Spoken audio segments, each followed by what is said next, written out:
Are we? Yes. Where are we? Here. Why are we here? Not entirely clear. We are misfits thrust into existence by random chance, with no hints at all as to how we're supposed to make sense of it all. It's immensely bizarre. Here we are. Hello, everybody, and welcome to the Here We Are podcast. I'm very excited today because I have a return guest. You guys know what that means. If I have a return guest, it's because they're good. I don't have a return guest on. I'm like, well, that was a dud. Better try that. Better try that again. And Jessica and I have been on this whole journey through COVID. We've talked about this before because she was one of the first guests of what's cool about my life for this podcast and my perspective is that most of how it comes together is a somewhat random sampling of things. So because I was touring around every city I'd go to. I would look up a university. I would look through guests. I would quick like, okay, that sounds interesting enough. Maybe watch a video. Okay, they know how to talk. All right, I'll get them on. And kind of flying by the seat of my pants. And one of the advantages of that is I don't really necessarily seek out a perspective. And I think that's valuable with things like, say, COVID, where we might want to hear what we want to hear sometimes. And I think this happens a lot with some of the conspiracy stuff going on out there, where you can certainly find whatever validation for any perspective that you want.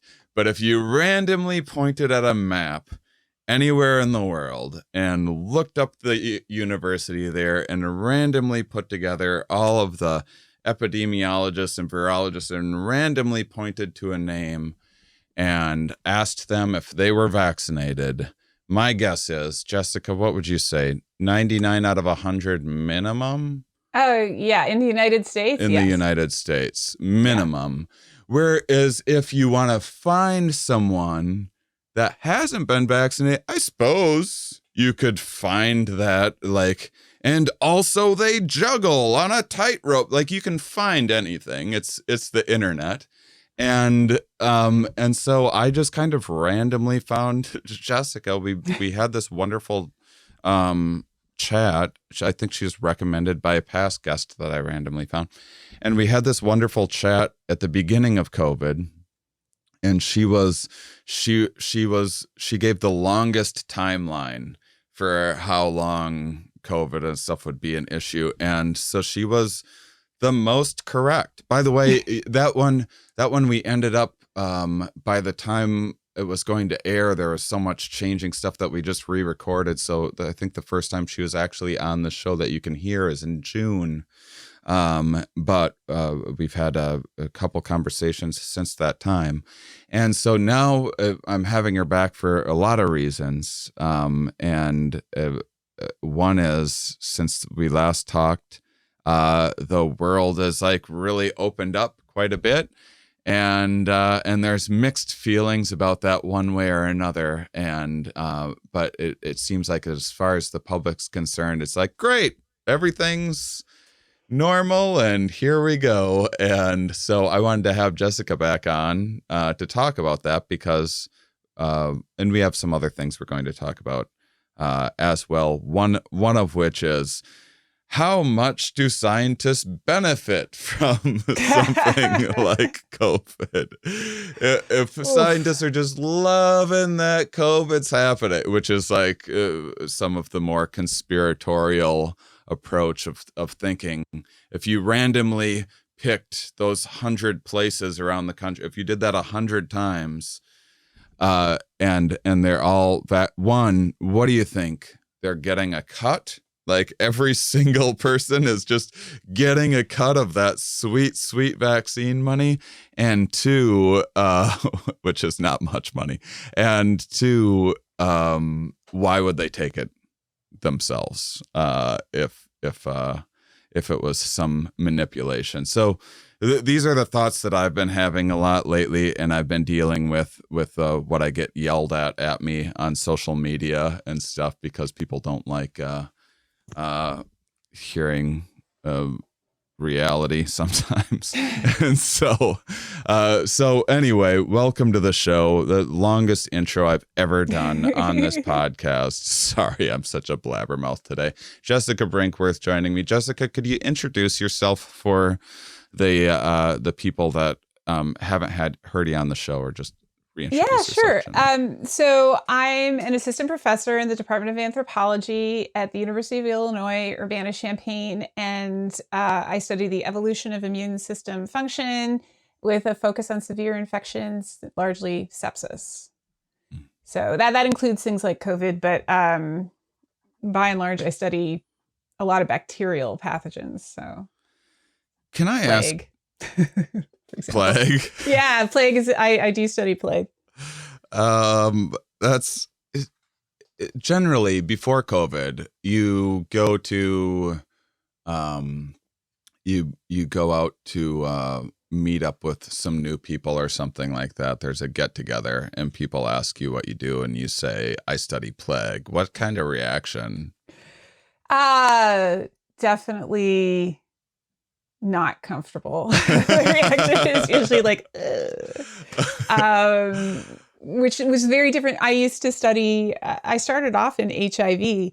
And HIV was great for a bunch of reasons, like because it's such a, we know so much about it. We know so much about like immune function around it. There's lots of people to collaborate with. There's lots of people to talk to. But it was also great because if someone asked me what I was doing, I would just say HIV. And that was like, we didn't need to discuss the rest of I didn't have to get into nitty gritty, and I didn't risk boring someone. But when I say things like plague, I generally get a, like, is it on me right now? Kind of. Yeah. It is funny. Speaking of the evolution of the immune system, I mean,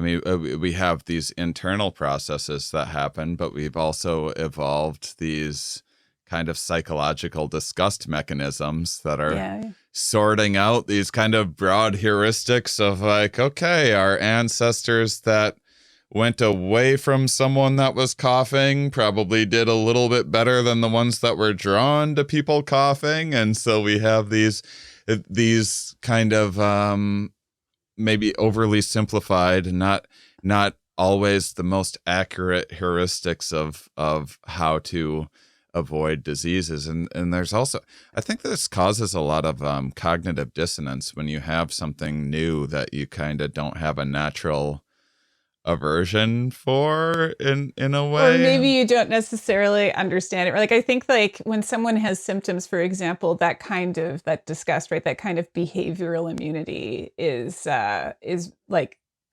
it's so hardwired that if someone has like open disease or cold like symptoms, most people get a sense of like being uncomfortable at minimum, disgust possibly like as well. But when you can carry something asymptomatically, and the ramifications aren't obvious, like with COVID, then I think it's a different story. Like it's a virus, SARS-CoV-2 is a virus, and there's lots of viruses that are like this because they'll have latency periods before you see symptoms. Like HIV, exactly, where tuberculosis, right? They benefit from being silent, right? And so they can bypass this behavioral complex that we've evolved over, years and years and years and years and years. So, yeah, that makes them quite competitive. Yeah. That's it's kind of amazing watching people try to sort it out with. There is like a bit of hygiene theater. I mean, early on, it wasn't 100% clear exactly how much, say, the surface transmission was happening, but even after that was kind of knew that was a lower risk, you still see a lot of I would see pictures of people in comedy clubs or whatever. They're packed indoors pretty tightly together, and then there's like little hand sanitizers on all the tables. Like, that'll keep you safe, right? From the respiratory virus. Yeah, so I mean, like the hierarchy for even the common cold for that matter, but like common cold, flu, COVID is respiratory intake, right? So aerosolization or respiratory droplets. So breathing and being within, indoors with somebody in close proximity. So like less than 6 feet, right? And then it goes down to like, okay, well, fomite transmission, which is when you pick stuff off of surfaces or, so, and then after that, I guess it's like delayed fomite transmission is another way, like where it sits for like a long time. And so we know some interesting things about it that are actually kind of more important for lab safety than they would necessarily be like in real life. Like it can live on stainless steel for 5 or 6 days. Mm-hmm. So, in a lab, that's really, really important. That it's readily aerosolized also in a lab is very, very important. They can stay in the air for hours. That's also technically and possibly this awful lot of governments that have fought over this, whether it's important in real life, like or not. But it isn't just, we know that in real life, it isn't just in respiratory droplets, not big chunks of water that hit the ground right away, that it is actually in the air for some time. Mm-hmm. So, so you see, I guess there is a certain amount of theater around it. I actually think that there's a benefit to keeping things kind of clean generally. Yeah. So I'm part of that is that I do work with some pretty nasty pathogens. So I'm just out of habit. I have always wiped down stuff that comes from restaurants and takeout containers. Oh, for sure. And I mean, I'm not, and maybe we should have been doing this all along. It's just some of it is just like when you, okay, now we're going to like take everyone's temperature before they come in. It's like, I'm not saying that's not a good thing that you're doing that, but I think that it's outweighed by you justifying it to yourself that like, oh, it's okay. Absolutely. We took everyone's temperature. We're good to go. And we're going to have this party. Do anything really? Yeah. We're going to have this party with a bunch of people and it's going to be fine because we're going to test 2 days ahead of time. Right. So when you have a test that generally speaking, we have a couple of different types of COVID tests, right? One of them has a 30% error rate. And the other one, which is very accurate, has like it can really only detect the pathogen if you've been infected for 2 to 4 days already. So doing like this series of repeated of like a single test, like testing once weekly, and that's going to keep you safe. So I can go and do things and work outside of a bubble. That was something that bothered me the entire time. That's not really true. But yeah, there's lots of justifications for it. And right now, one of the things that is problematic is, so I think that I guess it depends. Things are sort of unknown how we're going to proceed. But our state is in phase 5 reopening. So to a certain extent, we've been told that things can go back wholly to normal. There's a drive to get kids back into schools. There's a drive to like have businesses completely open up. And so, with that, the CDC has released a bunch of statements that broadly disagree with the WHO and a number of other jurisdictions around like mask wearing and whether or not you really need to wear one if you're fully vaccinated, if you need to wear them indoors if you're fully vaccinated or outside. And so there's a whole bunch of and things around travel. There's a bunch of stuff about this that's just kind of in denial about what our biological reality is. Mm-hmm. And the first is that, so 50% of the U.S., adults in the U.S., have been vaccinated. And now the numbers are sort of teetering, like pittering off a little bit. I'll be really stunned if we make it to 70. The federal government seems to believe that we'll make it to 70.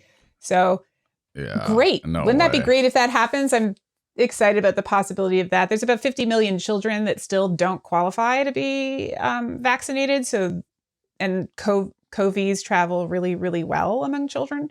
So that's the first thing. Just because adults are vaccinated doesn't mean that there aren't lots of people who can act as vectors for this virus in the first place. The second is that the vaccines have rolled out kind of unequally. So some people are better protected than others. Internationally, that's absolutely the case, where the U.S. has hoarded the vaccine market. So everyone else is behind, and lower income nations are in really big trouble. So it doesn't really justify, if you're fully vaccinated, you jumping onto a plane and going to some other location just because you think that you won't get severely ill. And I think a lot of this connects to a misunderstanding generally about what these emergency use authorizations for the vaccines that are on the American market mean. And so at the moment, these emergency use authorizations, while they demonstrate that the vaccines are very effective, and it seems that efficacy overall is really good, they're not indicated truly, because indication is a word that you use when something's actually formally approved. Emergency use authorizations are not formal approvals. They're emergency approvals. So I guess pseudo-indicated. They are pseudo-indicated for manifestation of either moderate symptoms or severe ones. And so you can still be vaccinated. At the data that's available at the time that these approvals went through is that you can still be vaccinated and have mild symptoms. You can still carry it, right? So I guess that there's all of that. And that still, the way that people understand these vaccines to work, I think is allowing the rationalizations for certain behaviors that are not necessarily safe. Yeah. Oh man, I have so many questions now. So the vaccines, I don't know how rigorously this particular aspect of it is, but the vaccines do seem to lower the risk of getting COVID in the first place, correct? And then if you get COVID, it does seem to lower the risk of spreading it. Lower, not completely. That's the strangest thing that I see over and over again, is this like pretty basic misunderstanding where people are like, well, if you have the vaccine, what do you care if I have the vaccine? Right. It's like, well, no, it doesn't mean that I'm 100% invincible now. It's lowered. Yeah, it's also fundamentally uncooperative, right? If we want to proceed through this, all healthy people that can access this vaccine need to have this vaccine. And there needs to be, and the Biden administration is working really hard on this, but they're trying to reach into communities to help increase access. There's other things that are worth thinking about. Like, we don't know how long the protection lasts. Not everybody's coming out with the same antibody titer. So some people are going to mount great memory responses and some people are going to mount crap ones. The vast majority of the people who die of this infection are over the age of 65, where we already know that there's issues generally around whether or not vaccines can mount, whether or not people will mount a suitable memory response to a vaccination in the first place. And there's a lot of work that's gone into like the herpes zoster, what is herpes zoster in real life? Shingles, the shingles vaccine, to ensure that people do mount a response. And pneumococcal vaccines for pneumonia and things like that. The same sorts of efforts have gone into it. It's really sticky. With this, we're still in unknown territory. And I guess at the end of it, we have these pools all over the world where people are not vaccinated, and you have viruses that are emerging that are really competitive.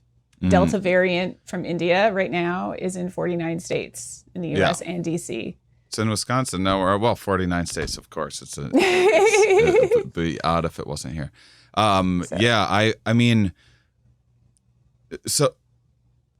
This was me probably taking a leap to positively reframe, because I'm exceptionally frustrated with people that aren't getting the vaccine, quite frankly, because it's such a privileged to have. I mean, it's just to have such effective solution, and to have people that just being like stubborn and kicking and screaming about it like kids, are doing it as like there's a lot of libertarian-ish ideals of like, and I have libertarian ideals as well, but it's just like, hey, here's something that benefits you. Like, oh, okay.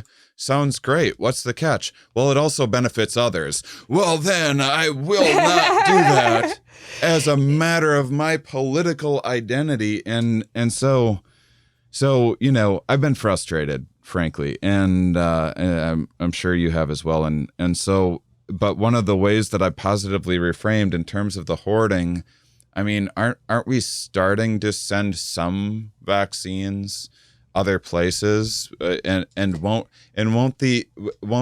our slow of people taking the vaccine maybe give us a surplus of vaccines that we can continue to get around the world, which would maybe lower variants around the world? Or so there's a couple of things. So first, I just wanted to say that the earlier comment that I made, there's a difference between anti-vaxxing and hesitancy, right? Right. So there are lots of people that have real life experiences around being ignored because of their identity, right? Who have failed, repeatedly failed experiences with the medical establishment because of their identity. And that's different. I mean, we know that like African Americans in the United States are way less likely to get pain treatment on time. They're way less likely to be triaged in severe infection. You know, like there's real reasons to distrust this, but then there's just anti-vaxxing. Well, generally, then there's people that think the Bill Gates like microchip stuff is. Did we have a conversation about that where I was like, I thought it was really fascinating that people are having that conversation on their phones. That they're on Parler or Parlay or whatever, and they're it's amazing. No, I agree, and it is super, super frustrating. But in terms of what's happening, I think so. The G7 meeting just happened, and the wealthiest 7 nations in the world got together and said, okay, we're going to issue 1 billion vaccinations worldwide. So our world population, we're looking at a little over 7. Right now, we're looking at a little over 1 billion people have been vaccinated in the first place. Yeah. We've got 8 billion people on the planet? I think so. It's about 8 billion, right? I think so. So that many, and the 7 wealthiest nations are like, we'll send 1 billion out. So that I found really, really, really, really frustrating. Yeah. Because you're talking about like 7 nations that have hoarded world wealth that are saying, okay, 1 billion vaccines out for something that we think maybe the vaccination will be effective for maybe 2 or 3 years before we have to have a revaccination campaign. And they're only getting together and sending out 1 billion when they have an awful lot of power about price point and So, I mean, yes. So you need more around like 21 billion vaccines to kind of cover. You need a lot. All the need. Yeah, really. you need a lot. And so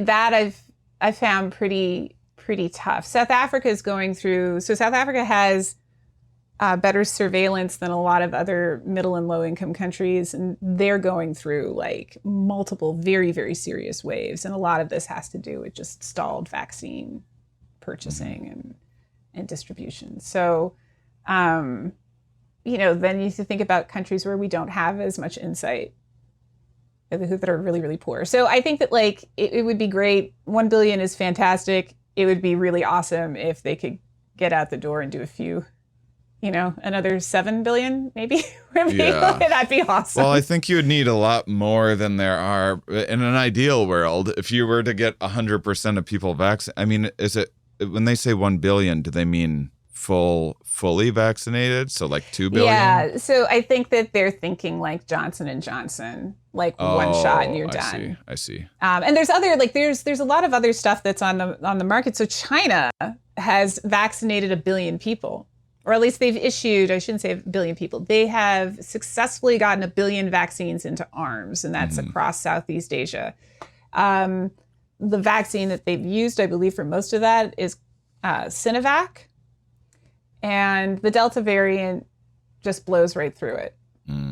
So they did a great job, and a problem in another area of the world has led to it not being effective against that particular variant. So that's the reality. So you do need a lot more, and you need a lot of different kinds. Like it can't just be like one kind. It's got to be a bunch of different kinds. So, yeah.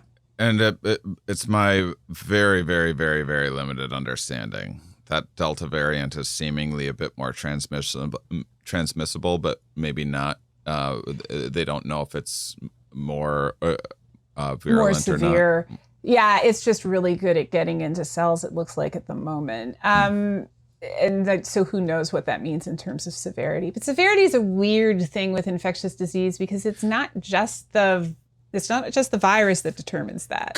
You said this off the recording to me, I think last time or the time before, and it blew my mind, and I just don't want to be butchering it. So could you set up a little bit, because this is related, could you set up a little bit of sepsis? The thing that I'm getting at is you told me a statistic about what happens to people that survive sepsis in there. And could you get into that a little bit? Yeah, sure. So can you describe what sepsis is? Yeah, so sepsis is so I try to word this very carefully. Okay, so sepsis is the outcome of severe infection. It's sparked by an infection that's severe enough that it triggers a profound immune response. And that immune response probably matches the severity of the infection, but the profound immune response commits an awful lot of bystander tissue damage in the process. And so as a result, you end up with a whole host of immediately urgent medical problems like widespread clotting. Clotting happens when you get infected anyway, but if you have a really bad infection, as is the case with sepsis, you get a lot of clotting, which leads to clogging of vessels on the way to major organs. It leads to all kinds of chemical signals that tell the the tight junctions of cells that hold together your arteries to loosen up, and so then you end up with plasma leaking into locations that it shouldn't be, so it often ends up into lungs, and when it does that, it brings in all kinds of cellular junk with it, and the lungs, which are a really big immune tissue too, respond by making fibers, and you end up with sort of low-end fibrosis, and then they have problems the air sacs in the lungs will have problems opening and closing. You can end up, and so you can't breathe.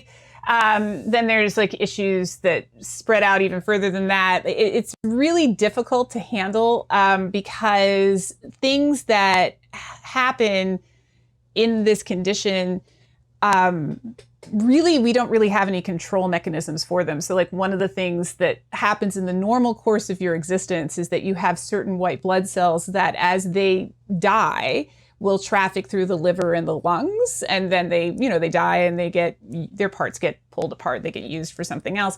But in a severe infection, they're being pulled out of the bone marrow in really high numbers, and then they're trafficking through the lungs activated, and they're just in there killing stuff, no matter what it is. So these are the things that happen with sepsis. And then, so this is a pretty big immunological event.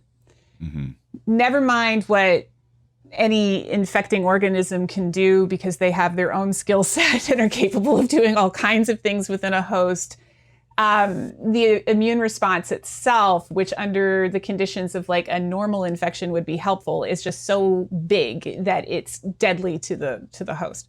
So if you survive sepsis, and early stages of sepsis, it's got maybe a 30% mortality rate, which is actually pretty high for any infection. If you descend all the way into shock, then you're looking at a 70 to 80% mortality rate. So it can get and is pretty serious, and it's the leading cause of infectious disease it's the leading cause of infectious disease deaths in the country, and COVID causes it. So with all of that said, if you survive it, there's all these down the line things that happen. It's a 5 to 10 year recovery, and anyone who develops sepsis has a significantly increased likelihood of dying of any cause in the next 12 months. So, and this is connected to just a ton of things that happen. Some of them are immunological. Some of them are recovering from damage that happened during the infection. And some of them we don't really have much of an explanation for. So there's all kinds of cognitive issues. People have memory and cognitive problems that stretch on 5-10 years. There's muscle wasting. It used to be thought that muscle wasting was the byproduct of often people having to be in medically induced comas, but in actual fact, it seems that it's triggered possibly by lots of other things. And so, and recovering from that muscle wasting is very, very difficult. So that goes on for quite some time. As a result, people have trouble with mobility. They have trouble getting around. If you end up on a ventilator, just by the fact that you're on a ventilator, you take on lung damage anyway. If you survive being on a ventilator, then there's usually issues around lung fibrosis just from the condition that got you on there in the first place. Yeah, it's pretty big. It's very serious. And it is affecting people across the country in a really uneven way. So the people who are more likely to get COVID are people who have, who are lower income. Mm-hmm. And so the down the stream effects of these severe infections are going to be part of what we have to deal with for the next 20, 30 years, maybe. Yeah. It's bad. Yeah. And all of our insurance rates go up and everything else. And I'm just trying to frame it in like it seems like, there's a lot of othering that happens in the. I had a guest on recently that has for decades studied literature through pandemics through history to see what people were writing and stuff. And her name's Carrie Nixon. She just put out a book and really interested. She's just a literature professor, and it's through history. A big part of the denial is that, this happens to other people, and often it's people that are a little more privileged and wealthy being like, that's like a poor person thing that happens. And so I hate the fact that I have to reframe of like, hey, you might not be poor, and so you aren't worrying about poor, but guess what? That impacts you as well. That impacts all of our healthcare system.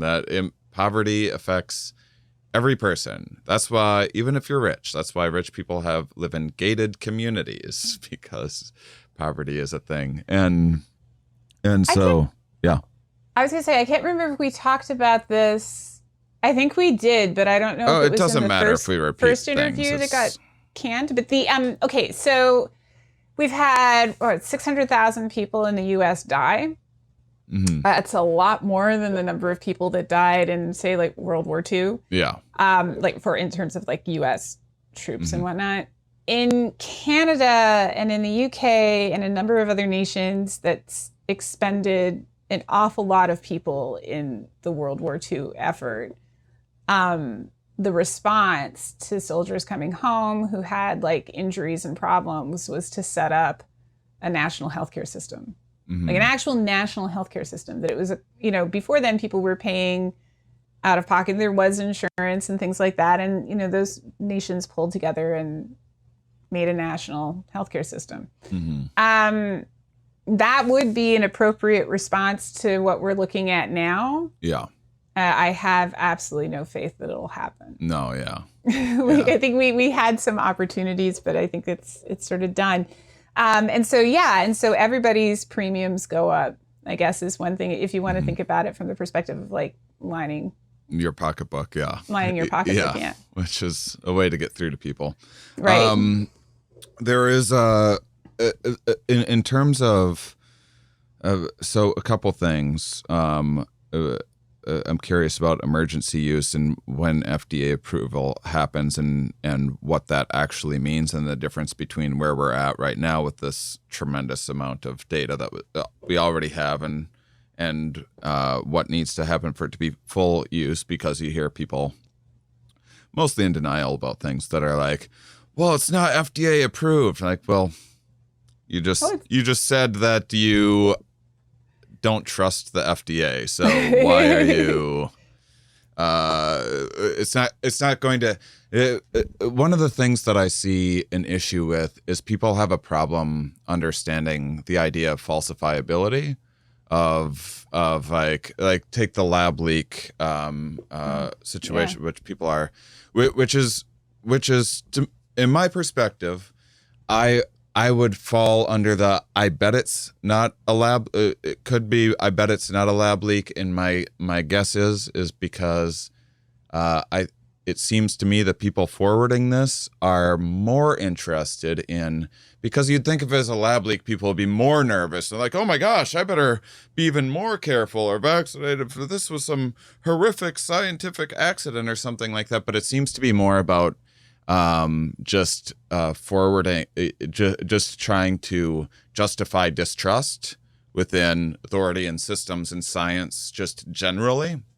And so one of the things, like the White House said that they're going to investigate it, and all these people were like, we've been validated. See, they said we were crazy. Like, well, no one was saying you were crazy. That was, I don't know what your journey was, but it was like it wasn't a big thing. I mean, 90 days is not enough time to get to the bottom of that. So that's just feeding people in various departments who are loyalists to the that was my interpretation of that. Yeah. There's a lot of pressure within the bureaucratic establishment to just do something. It seemed like more like social pressure than anything. I agree. And I guess there's no real harm at the end of the day of trying to cover all bases, except that everything right now points to it being a spillover event that occurred probably from an intermediate host, right? So it's bat to intermediate host to people in China. Right. There's a couple of completely out there ideas about what this is. The Chinese government is actually promoting an idea that's probably not true, which is the notion that it came in on frozen food. Mm-hmm. But by and large, Wuhan looks, even based on just the phase 1 investigation, Wuhan looks like it was a spreading event, that it came from outside of Wuhan and came in. They have some data from a couple of other individuals across, like in the nearby region. But they need more samples. So they were only given, WHO was given, I read the report in March. So I have to remember this, but the WHO got something like 10,000 records to go through, and samples that paired with a lot of those. And they were from Wuhan and then a bunch of other areas going back to like October or something, 2019. Phase 2, they're going to have much more comprehensive access. So part of this the reason why I bring up the falsifiability thing is because if they do this investigation, it turns out, it was a lab leak, and then there's evidence for that. I was wrong. I don't really hold the position that tightly anyway. Cool. We figured that out. And now let's deal with the consequences of that. But if the White House comes back and says, nope, it's conclusive, the WHO says, nope, there was no lab leak, well, those people will just be like, oh, they're just hiding that. There's simply, when you hold a belief that there's simply nothing someone can do to prove, to make you change your mind, you should probably be suspicious of that. If you take the negative position, you'll always win, right? Because no one can actually disprove a negative. So the best that the White House can do is come back and say evidence is pointing to blank. Mm-hmm. That's it. So if you're a firm believer that the negative is the truth, then there's nothing that can be done to disprove your position. It's one of the most fascinating things I find about conspiracy theories is how they always seem to be positioned in such a way that you can't, you can't disprove them, because doing so would require disproving a negative. Yeah. It seems like there was with mask mandates and stuff, there was people like the government's trying to enslave us and they're putting these muzzles on us and these things. And as things have kind of dissipated and as rates have gone down, as things have loosened, I feel people are like, well, I can't be, there has to be something going on. And they're just really, they need to be grasping at straws, because if it wasn't a globalist plot to enslave us or destroy us or whatever, well, then I've just been an asshole for 14 months. I think part for me is I don't understand the need for that rationalization. And I'm got lots of reasons to be angry like a lot of other people do, but I don't understand the need for that rationalization because the pandemic itself is brutal and awful enough. Like there's already pretty terrible disparities that are actually actually part of real conspiracies, right? Like the segregated neighborhoods, that's a real conspiracy to keep. Yeah. It's not even a secret one. It's just people conspired to like ensure that certain people would remain low income and crowded together in bad conditions, and those are the people that are suffering the most. Like there's plenty that's real to be angry about. I think that's something that that's just reality is never quite as interesting enough for some folks though. But there's what about one thing I've been thinking about in terms of side effects from vaccines? Has there ever been a vaccine in human history where there was a delayed onset of a side effect that happened where because I know there's like vaccine injury that can happen in like the whatever 1 in a million case or whatever in certain vaccines through that, in my understanding, usually happen right away or soon after. But has there ever been a vaccine that a year goes by, everything's fine, and then later? So the first thing is that most side effects from vaccines are things like, most rare side effects from vaccines are things like vagal responses, like people who faint and have no idea that it's coming, that they just have this like vagal response to being, and they faint or pass out or have like problems from being vaccinated. And that's acute, right? That happens right away. There are, I think the best example I can think of would be the chickenpox vaccine. So there's a limited possibility with the chickenpox vaccine that you may get shingles later. So there's that, and that's delayed, right? Most people don't get shingles until they're at least in their 30s, but it can be much further out from that. But the cost benefits still, so that appears to be rare, and B, the cost benefits are still like in the favor of the vaccine because people who get chickenpox can readily end up with pneumonia, and pneumonia can be pretty serious. Pneumonia is the leading cause of sepsis, for one thing. And that pneumonia is not necessarily even caused by chickenpox. It's just caused by things that constitutively live on you in your lungs right now. So that's one that I can think of where there's like, that's a possible down the road side effect. So people passing out, you mean people pass out when they give blood too. People are scared of needles. It's a little different. So, and people aren't always necessarily aware that they're this tense about getting vaccinated, but it's the combination of like, I guess the getting vaccinated. And then on top of that, like this, there's other things like sometimes people respond oddly to saline injection. Little basic stuff that leads to people passing out. And that's not to say that that's not a problem. People can pass out and hurt themselves in the process, but it happens during the actual vaccination. And there's other weird things that people get to that make them suspicious. So like I, for example, every time I get a shot of saline or anytime I'm on a saline drip, I taste metal in my mouth. That's always the case with me. And I think a lot of other people probably experience that too.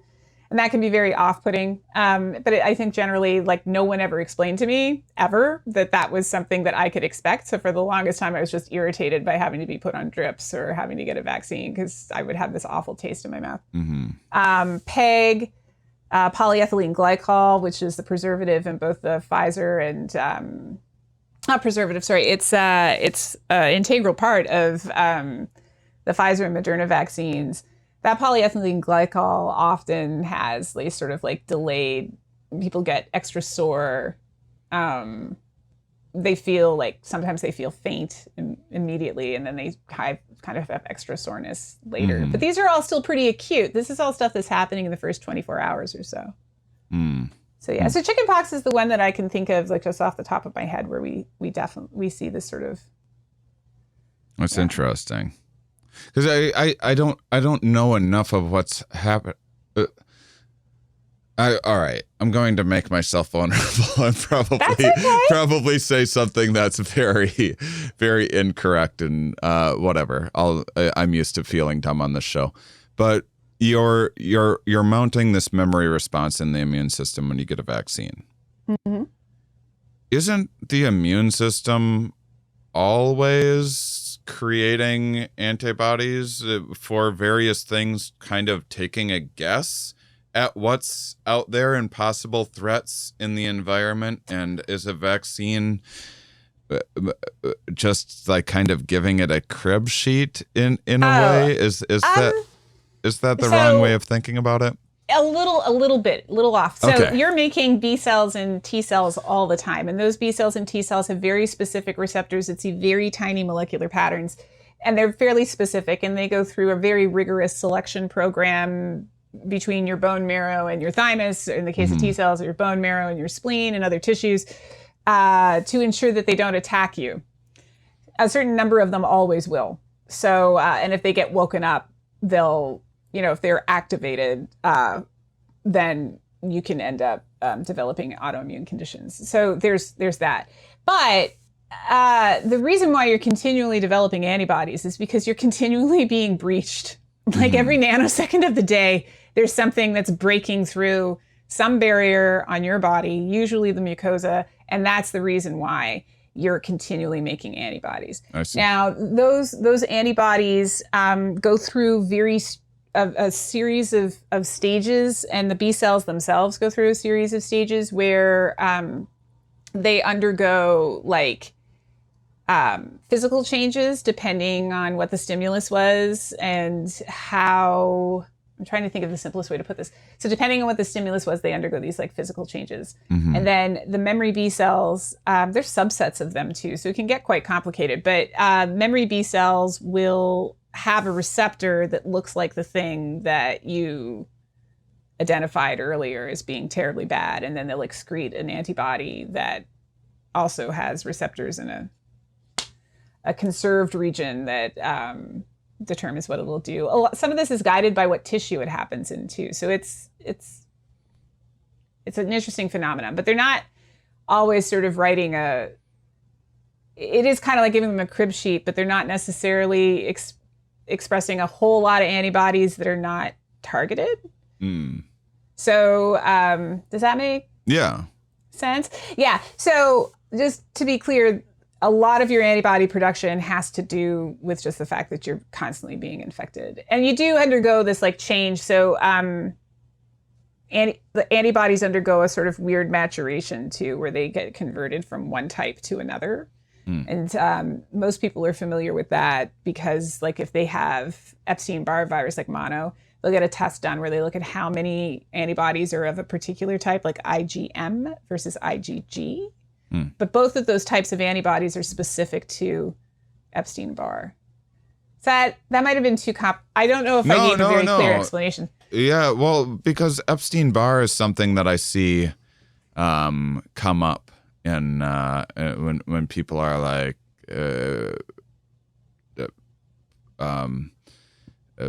trying to cite reasons for not getting vaccinated. That's one that people have dug up to point to. That people have got Epstein-Barr from some vaccine in the past or something like that. It's. I think there was some flu vaccine in the 80s or something like that. This is the information that people that are vaccine hesitant are finding that I see sent to me. I mean, I don't read it that carefully. Usually. It is weird that you're expected to just be a professional debunker too. People are just whack-a-mole. What about this? What about this? And then if you don't watch every single thing of whatever, if you don't watch every Joe Rogan podcast, you're being closed-minded. Well, I can find you. Oh, you had a evolutionary biologist that said ivermectin should be some miracle cure. Well, how about I find 1,000 evolutionary biologists that will tell you to take the damn vaccine, and you listen to all their lectures, and you're closed-minded if you don't hear. And there's so few things too.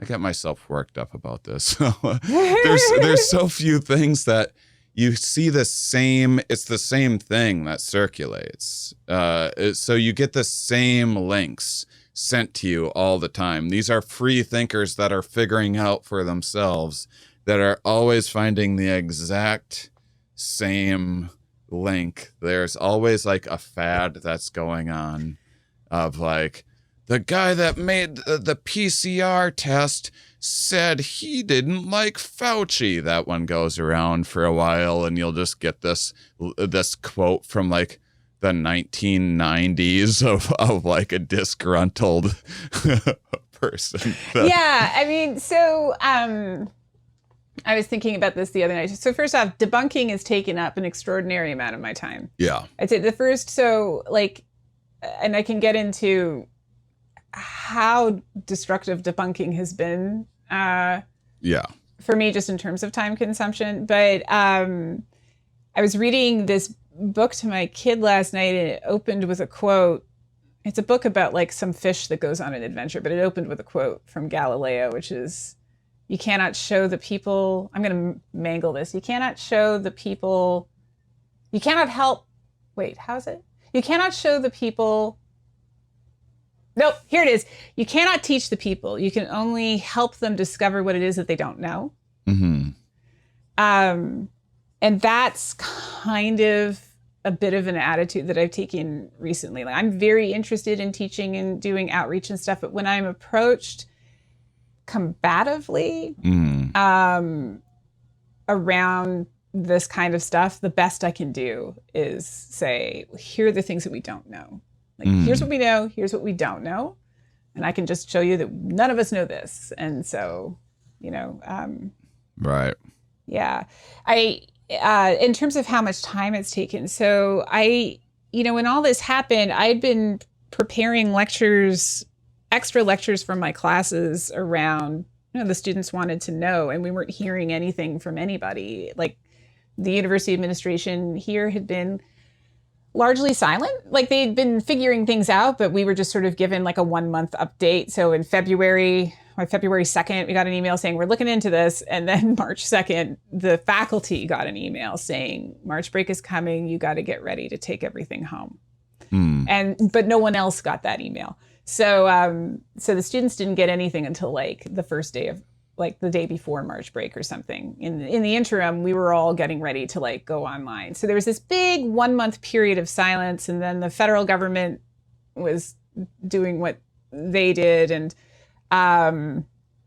generally speaking, everyone was not as well prepared as you would think a nation that had spent so much money on infectious disease preparedness would have been. But certainly post 9/11, there was an awful lot of infectious disease preparedness money and consultation stuff that happened. And but the stuff like this, it takes people by surprise. So I was told to take all of my classes and put them online and get them all up and online in 10 days. So that's hard to do. But then on top of that, I pulled my kids out of school. So then we're all at home. And then on top of that, we were fielding these ridiculous number of questions that were coming. We get dozens and dozens of questions into the lab every day about, stuff that wasn't even anywhere on my radar. The pool cleaner the aquarium cleaner stuff. Hydroxychloroquine. Right? Yeah. That was something that was absolutely not on my radar. And we had like dug right down into pathways and sent personal responses back. And we put maybe 5 of these responses, like my lab got together, and we did this all online, but my lab got together and started answering and fielding some of these questions. And then we would like put some of them up on my website. There's maybe 5 that we answered there. Most of them were issued privately. And this was taking up just tons of time. But the idea was that the people need these responses. If they get a good answer or the best answer we can give, then they can plan accordingly. So that took up a lot. And then the lab pivoted in May towards digging into the reasons why there were these outbreaks in local agricultural plants, mainly meatpacking plants. Then the lab got pulled into testing.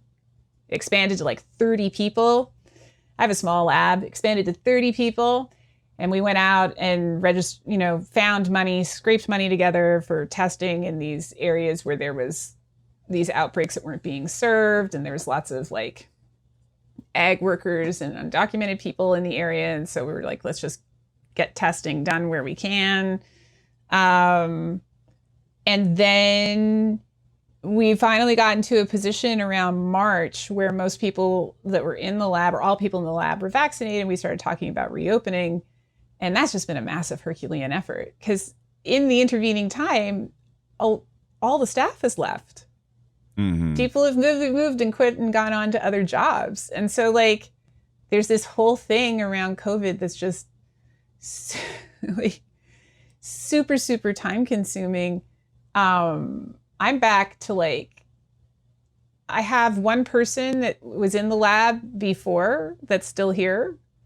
Everyone else is new. No one's trained. Like it's a mess. It's really, really tough. Mm-hmm. And then on top of that, there's always like this sort of unnamed service, which are all the people that come and write you emails and ask for explanations of things, which I'm perfectly willing to do, but it takes up an awful lot of time. Yeah. I know. I get I get consumed by it as well. No, I'm happy that you shared that, because it's nice for the listeners that probably see me on Twitter or whatever. Like, wow, Shane gets worked up sometimes. It's hard, right? They don't it's a see lot. the DMs that I get from people and messages and stuff that I get from people. And I also it's funny too, because a big thing is people like to be like, well, I don't trust scientists because look at what this scientist said. Usually it's like an engineer talking about COVID or something like that. Or it's like, people don't get that, like the pilot doesn't service the engine, doesn't design the plane. Like those are different jobs, different specialties. Yeah. And who was that Silicon Valley guy that put together the thing in an Excel sheet? And he was he made these predictions about how bad this was never going to be based on he did this epidemiological modeling like in a spreadsheet, but it was really just like multiplication. Yeah. And that was, and then he like pushed this around and people believed him. Yeah, that was very harmful. I mean, at the beginning of this, I guess we sort of came out okay insofar that the first set of numbers that I heard in February were expect 1.5 to 2 million people to die if nothing happens. And we got to 600,000, which is extraordinary and awful. Yeah. So I guess we didn't make it to 1.5 million, which is great, but 600,000 is pretty terrible. And so there's just that, right? The existential threat of all of that is still happening. Yeah. But it's emotionally taxing too, right? To answer repeatedly and try to provide the best possible explanation to people when you're fighting big forces of misinformation and disinformation. And I think something that's maybe not accounted for, I didn't work nearly as hard at this as a lot of my other colleagues in infectious disease on this campus. We don't actually have very many infectious disease people on this campus. I'm maybe the only infectious disease person that didn't get pulled into this larger epidemiological testing effort that happened here. And which is, I mean, I'm grateful that I was bypassed, because that completely absorbed all of my colleagues that got pulled into that. They did the right thing, and it was great for the university and the community, and it was great for the state, because a lot of them were consulting also for the state of Illinois. But it was it's been very hard on them personally, and also just like professionally, it's difficult too. So not to speak for them, but like I know that I would have a great deal of time with that, like struggling with that. And I guess like what people don't necessarily appreciate, and I think that this has also been a problem maybe in universities generally. The way that the American university is structured is that it's based on like service to undergraduates, and that's because at least in state institutions, at least 50% of the money that runs the institution is based on tuition. So there's this sort of, and maybe 10 to 12. So in Illinois, 12% comes from the state and 50% comes from tuition. And the other is made up largely by like money off of grants or patents. So, and that's what makes the university function. And so there's this sort of service attitude and to the undergraduate experience. And I've had a wonderful group of undergraduates that have worked with me and have been here with me this whole time. And I have great graduate students that have been doing the same. But there is, I think it took a little while for the whole of the university, including the students, to understand like the kind of pressure that faculty and even people engaged in infectious disease were under, because like I was taking calls on student updates in between calls with my lawyer to write my will, because what if my kids are left like without parents, you know, right. That's I don't even know where to start with that's how big and awful things were. And it's kind of hard to just sort of snap back and recover from that kind of stuff, right? When you're being consumed all the time. Yeah. So. Absolutely. I mean, it's and then people that went out and treated it like spring break or whatever and didn't get COVID. It's like, well, the reason why there wasn't more COVID deaths and everything else was because so many of us wore the masks and stayed in and have gotten vaccinated and all. They do it, like it clear. I mean, there's more going on to the low numbers than just vaccines alone. I imagine there's other factors with summer and everything else, but it's pretty clear that vaccines are lowering the rates of COVID. And it's like, so what would you? So to someone that's like vaccine hesitant, like what are you hesitant about? You getting the vaccine? Would you prefer nobody get the vaccine? Because it would be a dramatically different world. And I just don't. I think hesitancy comes from a couple of different. So for anti-vaxxing, right, where the notion is like vaccines cause these great harms and you just don't know. I've got the inside track, right? Yeah, that like could really like there's no people watch too many damn movies and think science is like. But I think also the other on the hesitancy thing, I mean, we're looking, I think there just a major public health failing. Yeah. And that's on the governments and the American Medical Association and state boards and all of these like organizations that have turned a blind eye to the kinds of harms that have been committed in the name of medicine. And I know that we've talked about this before, that like there's a lot of people that point to the Tuskegee syphilis study. That's a really easy thing to point at, right? You go, oh, this horrible thing in the past that doesn't happen anymore, but people remember it. I mean, okay, that's true.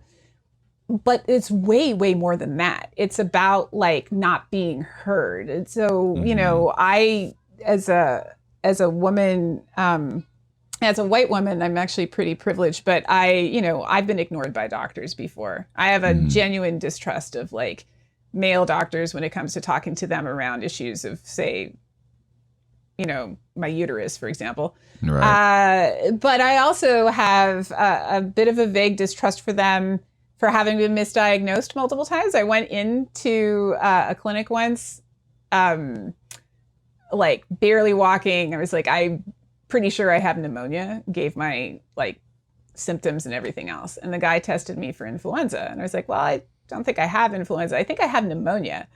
I need a chest x-ray, I think. And he came back and said, your flu test is clear, go home. And I was like, I would like to be, looked at for pneumonia. I have a fever of 105. Like, why are we testing me for influenza? And he was like, well, I have another patient that needs to come in, so you need to go home. So, and then I ended up in the ER that night. And that's, that's a small experience, but that's an experience of being ignored. And so I think that there's like, that plays into it too. And so, so hesitancy, I think is going to be more, pulling that apart is going to be more about gaining trust Whereas like with anti-vaxxing, I don't think there's any way of gaining trust. Yeah. I mean, that just is what it is. And so I guess it's, yeah. With the anti-vax, people are like, well, what you need to do is reach across the table. And like, no, that's a absolute waste of my time. What I need to do is blow off a little steam here and there for my own sanity. But let me run this. This might be.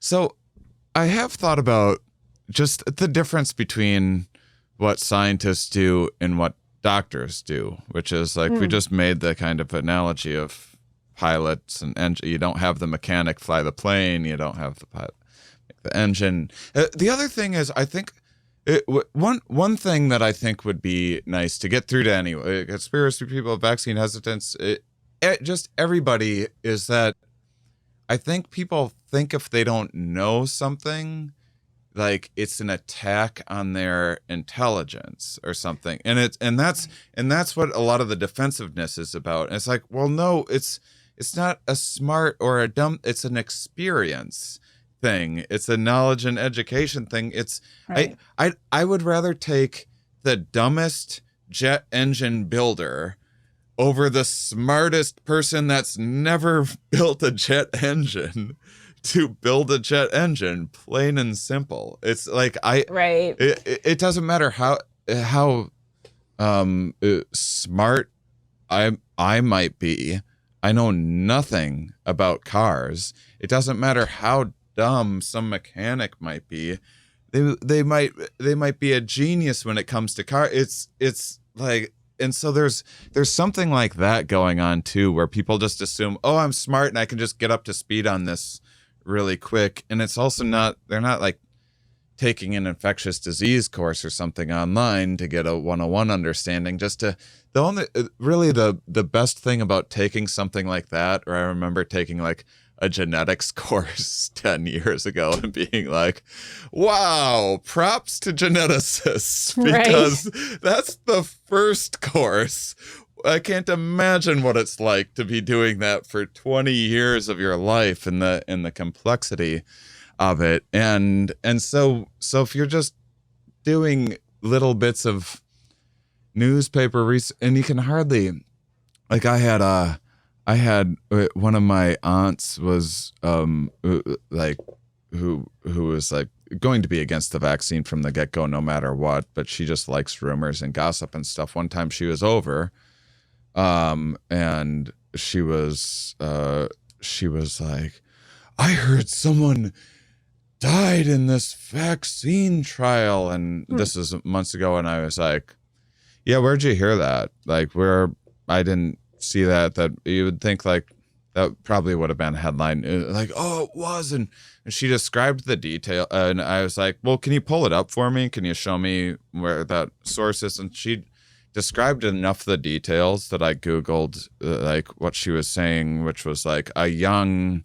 person in the Czech Republic or something like, I forget where. Right. I forget where it was. But I looked up and I found the headline, and it did say, to her credit, someone died in the vaccine trial. If you read the subtitle under that, it was someone in the control group, someone who had gotten the placebo, died of COVID. Control group is something that you need, and people don't know that and just see that headline. Right. That the real outrage there should be about trying to run a vaccine trial. How long do you leave someone who's entered a double-blinded trial without the vaccine in the first place, right? Like, yeah. So that someone behaves as if they might have had it. Might have had the actual vaccination, and how well do they understand that? And like, so the real controversy there for me is maybe around ideas of informed consent. Or what that person understood, as opposed to, the vaccine. But that's what people like can latch on to easily, right? Like, and vaccines have been a big bad guy since the late 1980s. They're not an easy target. They're just very widespread target. I think so. I was saying earlier how emotionally exhausting it can be to constantly get back up on your feet and try to, like, on top of all the other things you have to do, to talk to people one-on-one about their fears around vaccines. Mm-hmm. My attitude about this is that I love immunology so much. Like, I'm such a huge fan and totally and completely repeatedly fascinated by, like, the immune system and all of the ways in which it manifests and the weird things that it does and how much energy it takes, and, like, and how, for all that we know, we actually know pretty little about it certainly from a comparative standpoint, and definitely just generally, even just in one person. That a big part of, I want to be able to, like, I want to be able to transmit that enthusiasm to other people. So if someone comes to me, no matter what they're saying, if they're not combative, then I've got time for them, you know? Yeah. And part of when I think about things that I want to do in the future, I really want to be able to, like, take down communication barriers around these sorts of topics for people to access early. Mm-hmm. But I'm up against, as one tiny scientist, and all of my colleagues are the same, they're up against, like, the Russian government. Mm-hmm. Right? The people who are spreading disinformation now, and the speed with which they're able to do it and their efficacy is just extraordinary. Yeah. So the best I can do really is one-on-one communication, probably. And so that's, so I've got time for it. If they're not combative, I've got time for it. Well, there's also fringe stuff is kind of profitable. So I've had around 350 episodes of this show, and I've had 4 people on that are now, like, early on in the podcast, people in, like, evolutionary psychology or whatever, and a couple people, and people that were that ultimately ended up being in, like, this kind of intellectual dark web club of, like, pushing back against liberal academia and why can't we talk about gender differences and this sort of thing, and a lot of it's kind of curating this controversy that is a little bit blown out of proportion, and then presenting that as such to get on certain podcasts and stuff, and then I've had, like I said, about close to 350 guests. If you took the Twitter following of all of my guests, other guests other than those 4, there's like one science communicator that had a lot of David Pogue, a great guy but he was a scientist. He's a science communicator and has like 1 million followers or something like that.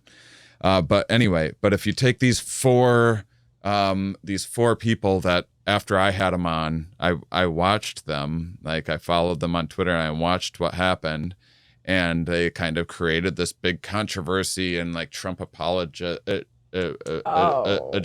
type thing, and they just reaped the rewards of follow. So if you take all the guests I've ever had on and add up all their Twitter following, it's a fraction of what one of those people has for a Twitter following, and they were all the same as, like, everybody else, which is most academics have, like, a couple thousand people or whatever, and, like, they're academic friends that maybe do a little more outreach or something like that. I'm a non-entity on social media. We're talking about people that are getting, like, 250,000 Twitter followers, and not for their academic work, not for being some amazing communicator, just owning the libs and talking about virtue signaling and this sort of thing, and it's big money, and there's people making a lot of money off of that now. Well, so A, that's really unfortunate. B, I saw a piece on Michael Flynn this past week about the money that he made on back deals pushing QAnon conspiracies. Like, so there seems to be, like, a whole market around this that I'm really, really deeply unaware of. I was really stunned. Yeah. I mean, I can see how in your case, right, someone comes on, they get more followers, they start pumping conspiracy theories, and that helps them sell books or helps them sell profits or like well, when helps they them came make on my marketing show, deals. they weren't doing that. Like they were just a Right. regular, and then later on, like something went wrong. Like one. Oh yeah, no, the way I said that made it sound like they were doing it on your show. That's not how I meant it. Yeah. No, I and a lot of it's like disgruntled. Like one person in particular, they made a tweet that was about how they were at some science conference and they said something to the effect of, if there's too many obese people, why would I hire someone for my lab if they don't have the self-control to take care of themselves or something like that. It might have even been about, they might have even said obese women. It was so incredible. And then instead of just like apologizing, they tried to say like, oh, that was just a study that I was running or whatever. And then they just, instead of being like, boy, I sure hate, I wasn't thinking clearly and I would hate to have turned away talent because of such a reckless thing to tweet, and I'm new to this social media thing and I had a little too much to drink, so anything like that. They just doubled down and then made it about like liberal academia is like, no, I'm the victim, right? That's not what's happening. That's if you went into an office and you were like, hey, there's way too many fatties around here, you'd probably get pulled into HR. Like in any company in the US. And so then what these guys do is they fabricate this like, well, here's what they don't want you to know. Right. And now they're jumping on this like vaccine,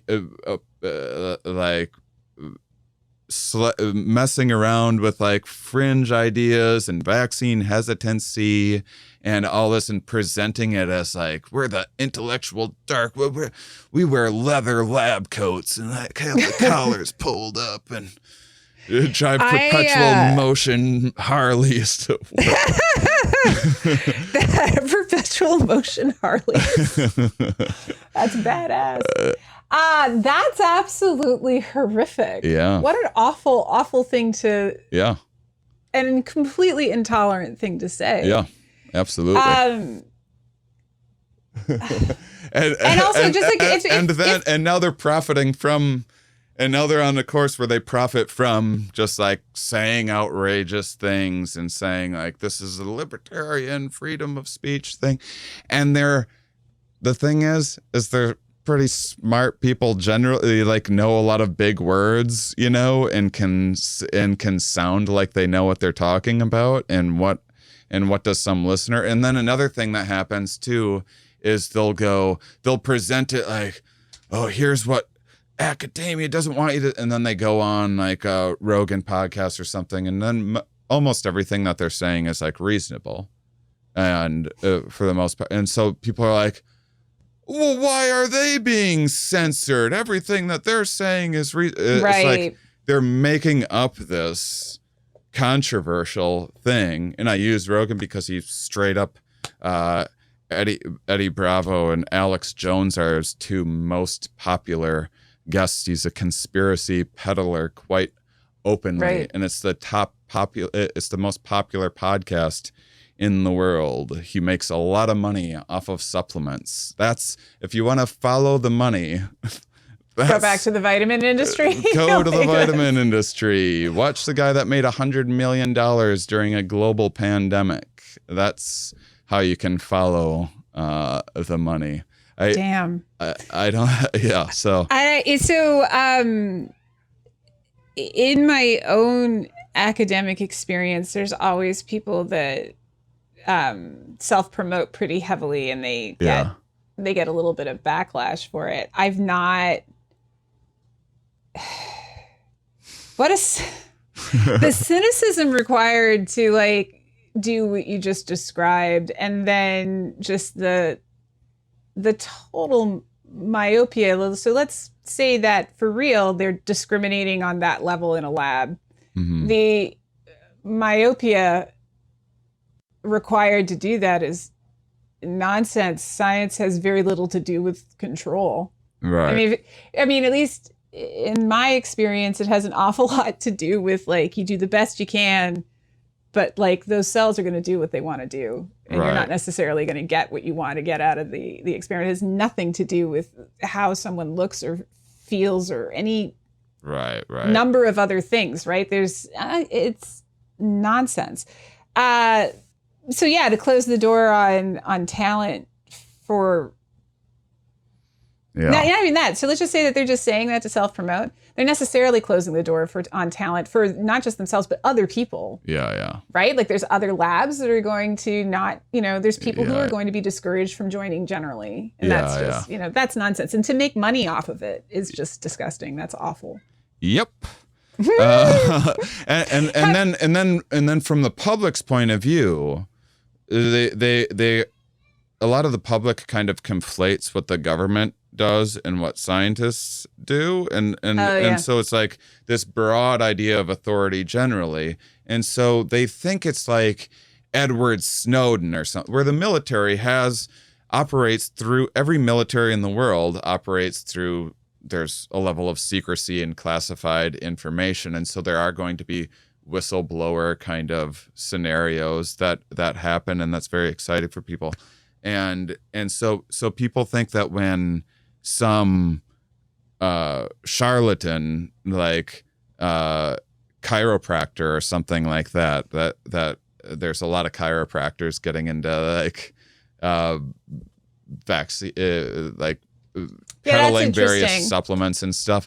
And so then people are like, oh, they're a whistleblower.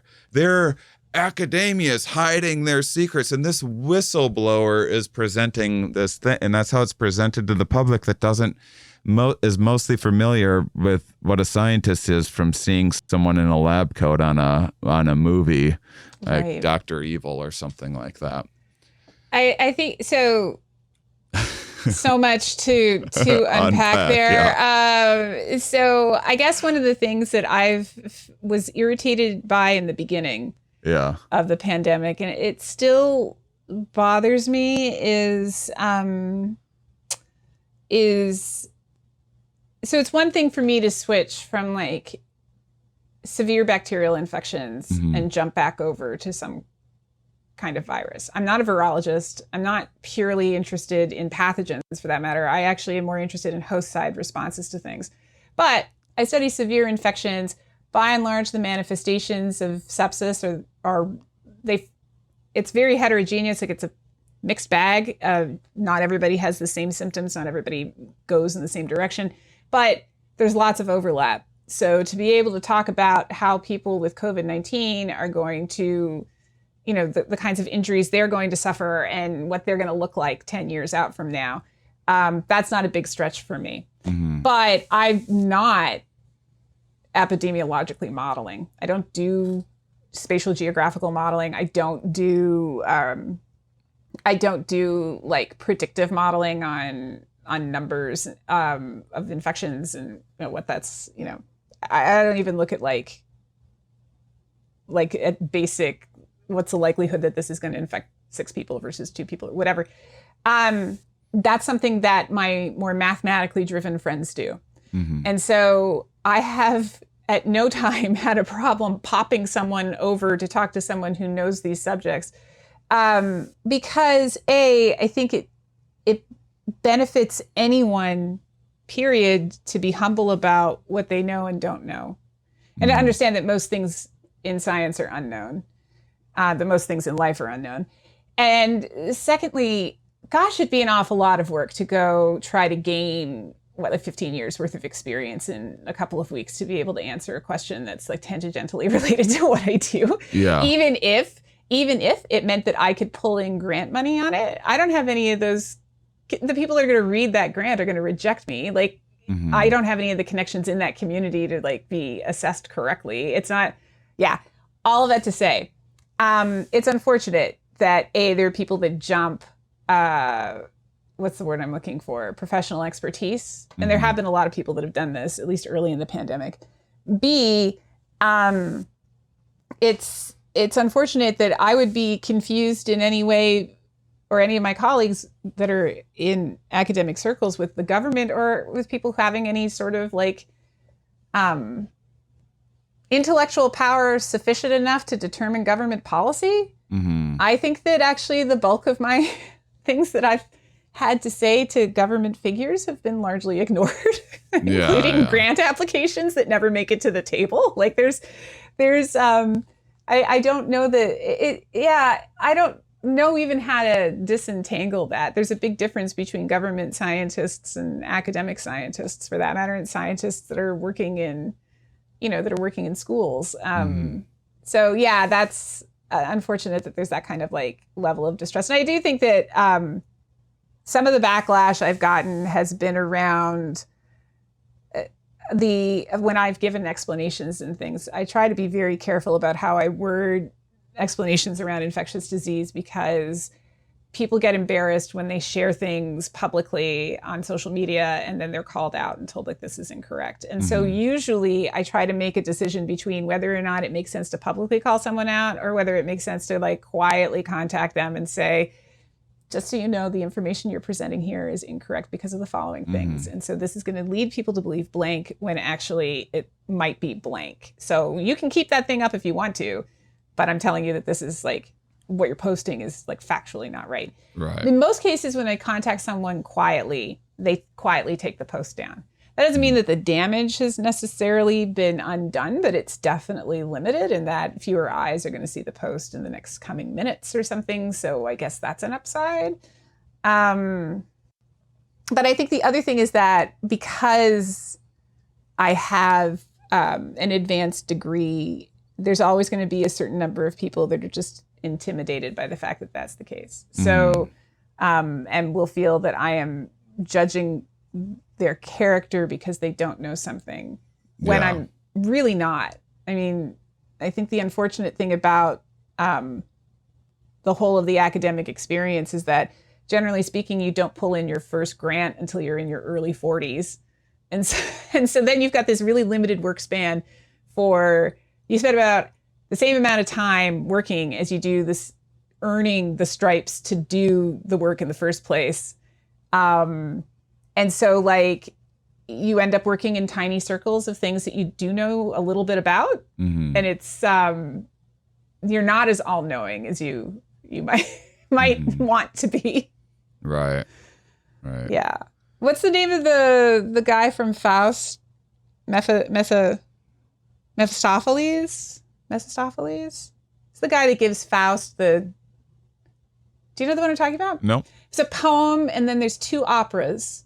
One's Baroque and one's romantic, I think. And then there's like a play based on the poem too. Okay, so Faust makes a deal. He wants to be all-knowing.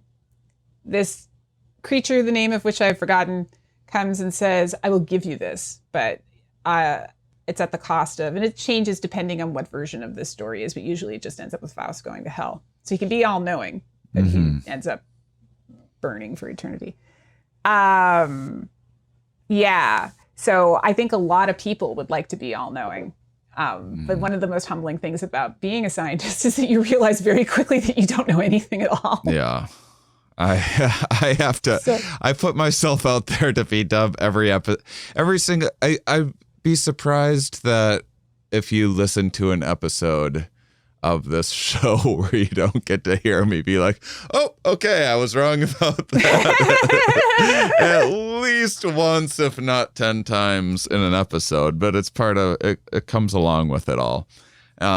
It's unfortunate to me that I mean, it's clickbait's tricky too. I mean, before COVID, no one was ever like, this hummingbird researcher doesn't know what they're talking about. They're working for Bill Gates. You know, it never once. And you know, inconvenient truth. And people have a hard time with it.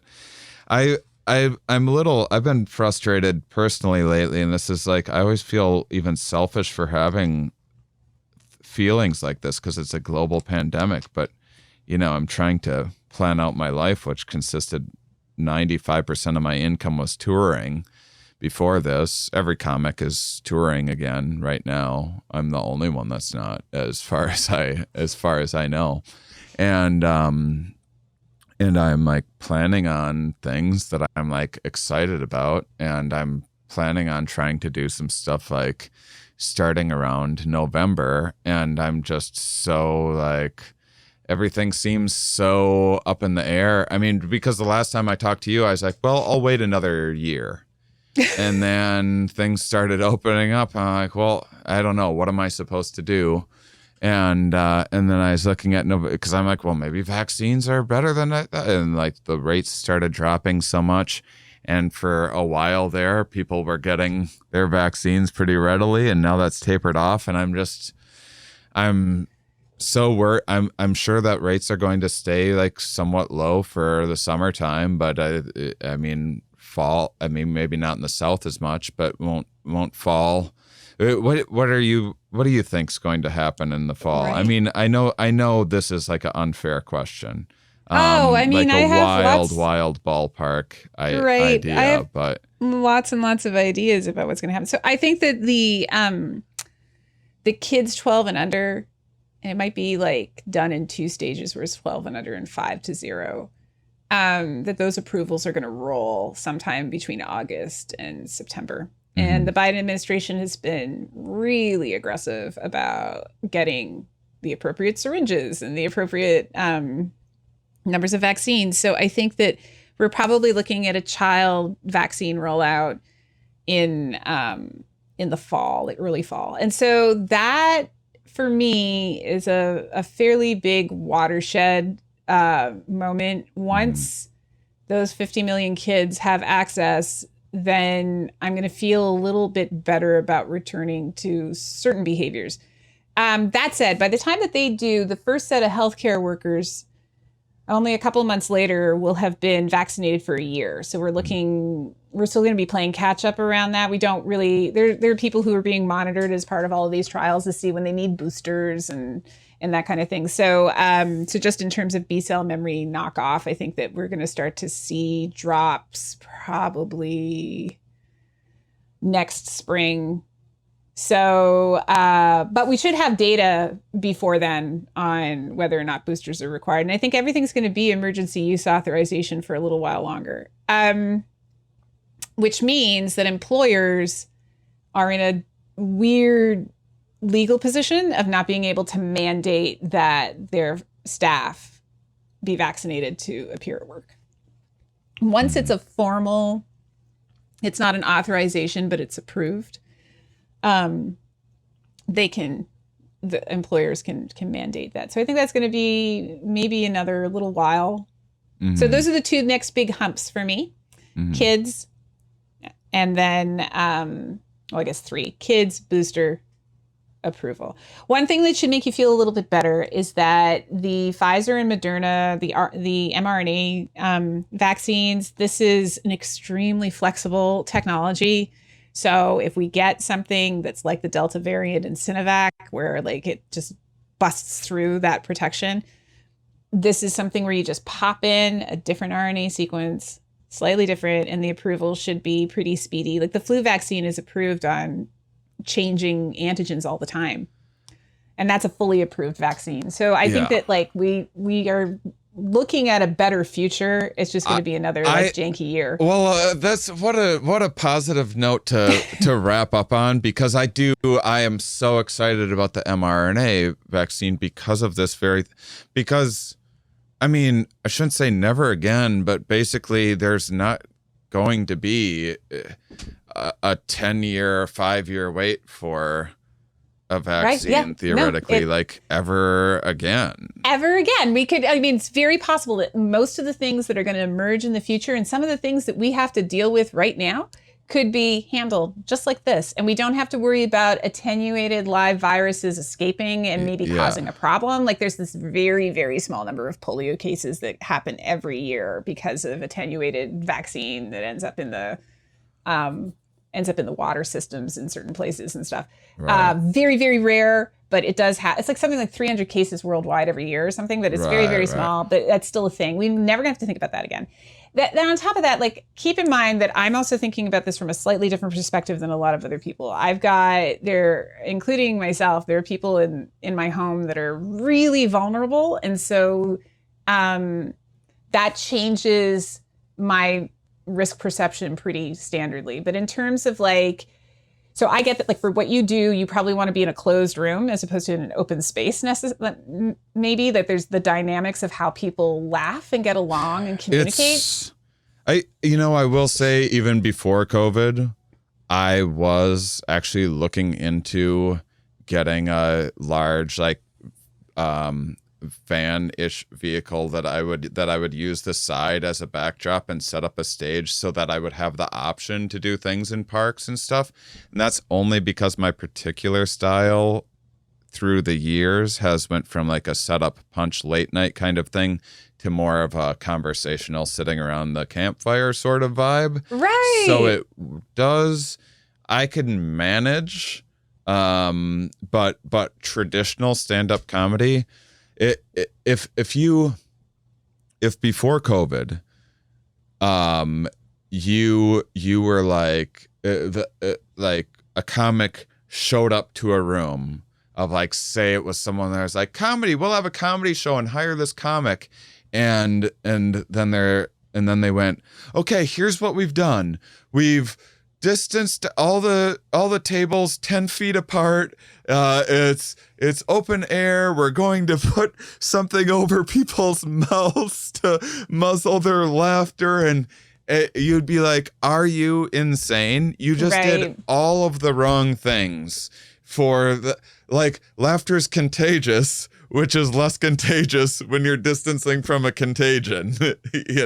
Well, you want low ceilings, people packed tightly together, uncomfortably so. Like, it's little everything itty bitty wrong. Imbalanced cafe tables. Yeah. Like, that's what you need. Well, okay, so let me just say that I think that there's a couple of things that we're going to have to overcome generally. Just to, like, first off, the future's always unknown. This just makes it more apparent, right? That the future's really unknown. Of course. So the future's always unknown. So that's my sunny point of view. The second thing is that I think that there's going to be some interesting adaptations that we can make. And I get that, like, laughter is such a guttural thing and it involves, like, your whole face. Mm-hmm. And that's hard, right, to communicate, especially in dark lit scenarios, how you feel about something if all you have are your eyes and muffled sounds underneath. Mm-hmm. Like, that's tough. But I think there's some really interesting opportunities for us to think of other new ways to, like, communicate. And there is going to come a point where there aren't going to be masks. Yeah. So this is maybe a time it's so hard, but I think that maybe this is, like, some time for innovation. So one of the things that's happening for me personally right now is that my school board is telling me that if my kid doesn't go back to school in person, that's okay, except that they can only not opt in if they have been vaccinated, but they have some other condition that keeps them out. So my child can't be vaccinated by law. Mm-hmm. So this is forcing her to go to school. My kid does have conditions that would make it difficult for her to go to school safely. And so I'm looking at how am I going to teach from home a full load now on my own while still doing all the other things that I have to do. And it's been already however much time it's been, like 18 months of having to cope with other people teaching my kid, but in my home. So I'm trying to think about this from a sunnier perspective, which is like, maybe I just have to innovate how this is going to happen. Mm-hmm. In the state of Illinois, I just have to pull her out until the school she's pulled out. And then I'm going to have to come up with something, but maybe that's new and maybe it'll be a good thing overall. So that's very vague and not helpful specifically to comedy, but maybe the van thing is the way to go. I love that idea. I would totally see an act like that. Yeah. You know? I mean, and some people ended up doing it during COVID and everything. Yeah. I mean, whatever. It's there's bigger things than my career. I'm mostly, it's nice to know because frankly, I'm just like, I think I'm kind of looking for a career change for the moment and just focusing more on podcasting. And science communication and doing other things that are unrelated to stand-up comedy. And I'm kind of grossed out by everything that I saw with stand-up comedy through COVID as well, where, well, we're comedians are by and large like anti-conformist kind of people, and so like don't like being told what to do. So there's been a lot of abundant science denial and motivated reasoning and stuff within a community that I used to respect. So it's also like, well, okay, see guys, I'm doing my own thing. But that's neither here nor there. But it is. Just one. Sure. Sorry, I know you want to tie up, but what it makes you feel any better, I think about leaving all the time. All the time. I think about now, literally every day I wake up and think about leaving and doing anything else. Yeah. And I think a lot of other people are in the same boat. I mean, this has been hard. It's been really hard. Yeah. And so I feel a little bit better hearing news that a lot of like employees are saying, screw you guys, I'm going out to find happier work circumstances, because I kind of feel like, we've demonstrated that there are ways to accommodate the needs that the rest of us have in our life in the workplace if they need to be at home. And we've shown that this is like possible. So for a lot of different job types, and that, the conditions that make my job hard really have gotten worse and haven't been accommodated. And so and there's no one to blame for that specifically, I guess, but it's just harder.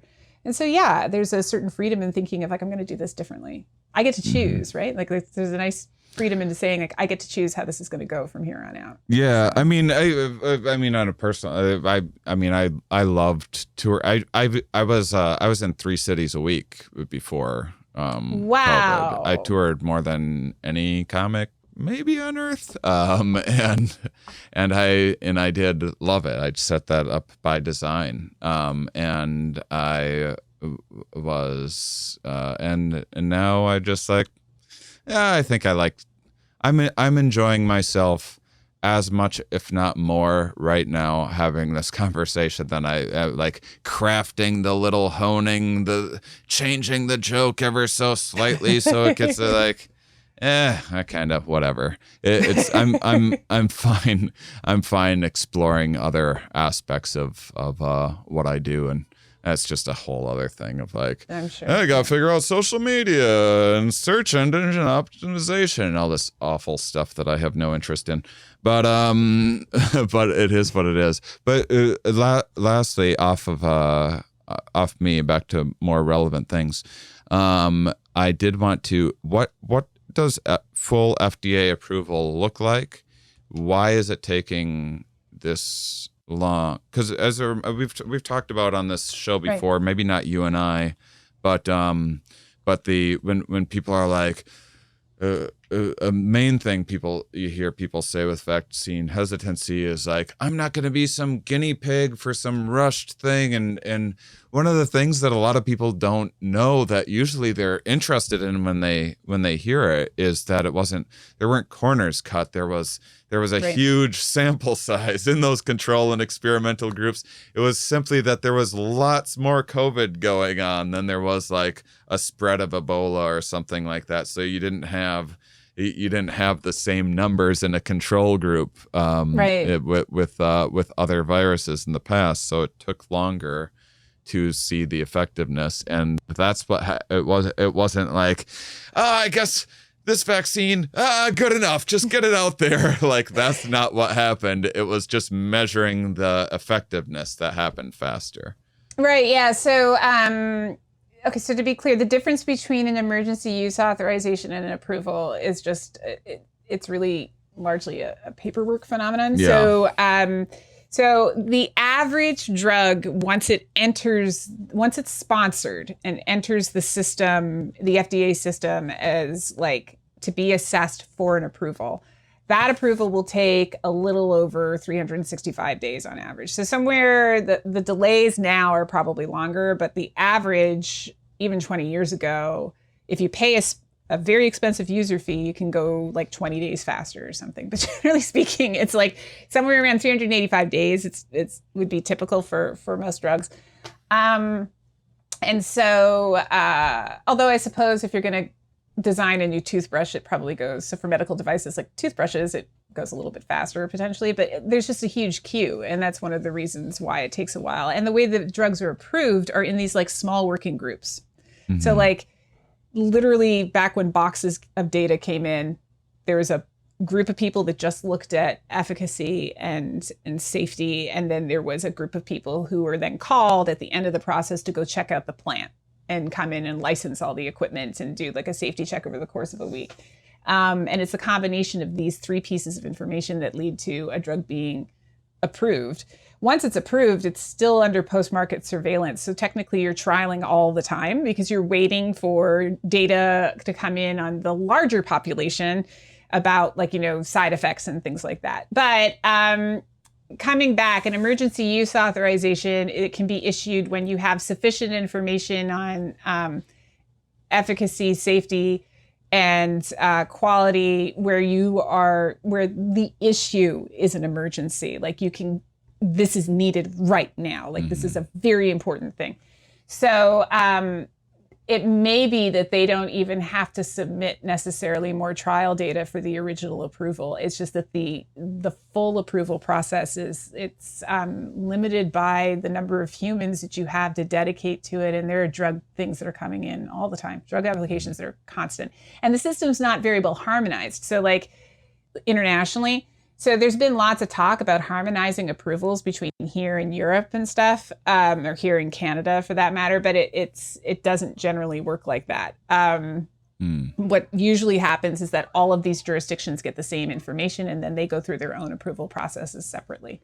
So that's the big difference, is simply that they go on trial data, and usually minimal, but in this case it's a lot, not minimal trial, but like this case, they got data from Pfizer on something like 50,000 people. There's nearly 50,000 people that were in that trial. That's an extraordinary number of people to demonstrate that like this is a drug that's effective. That's a lot of people. And the controls, I think they got like 126 people were exposed to COVID naturally, which is also pretty extraordinary for the amount of time that it took to collect that data, which was about 6 weeks.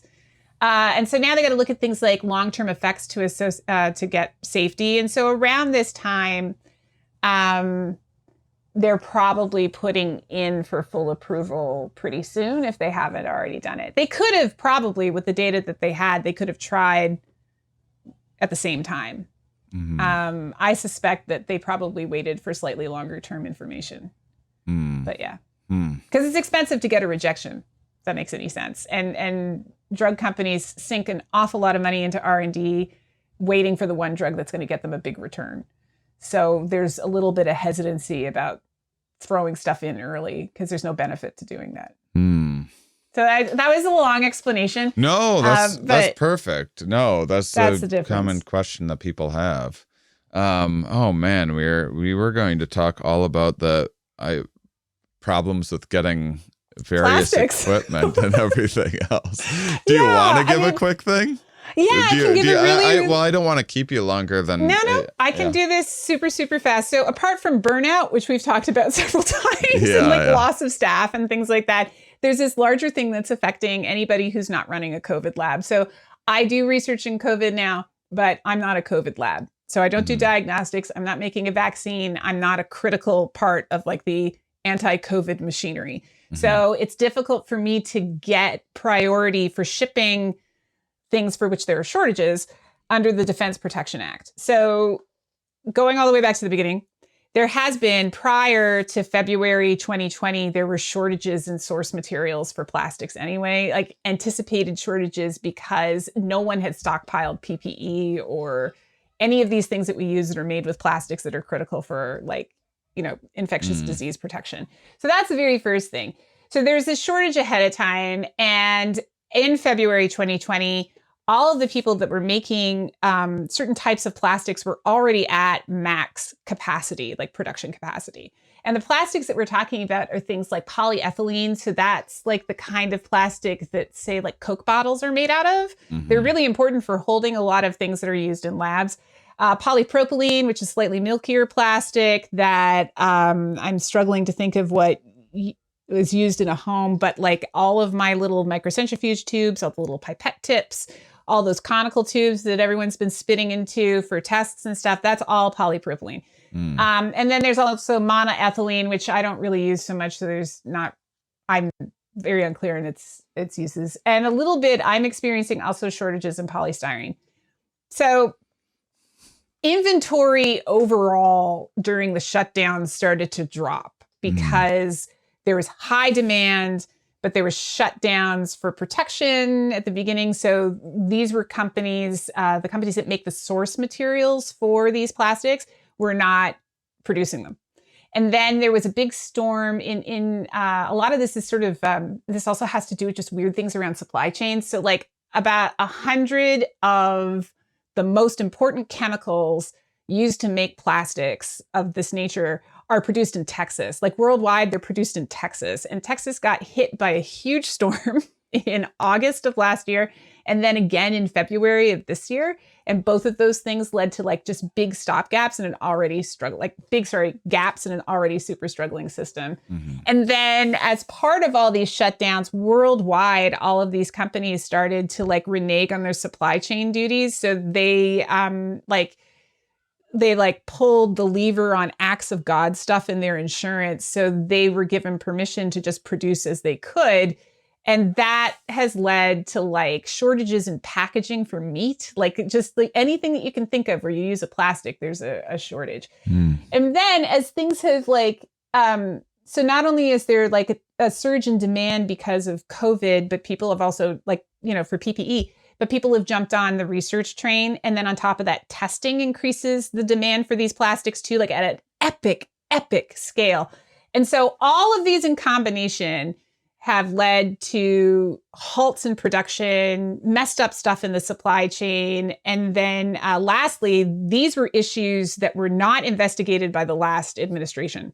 So when the Biden administration came in and said, hey, what's up with supply chains around like the vaccine, they immediately got a bunch of responses from people involved in like vaccine development that like, we can't get microcentrifuge tubes. We can't get these things that we need.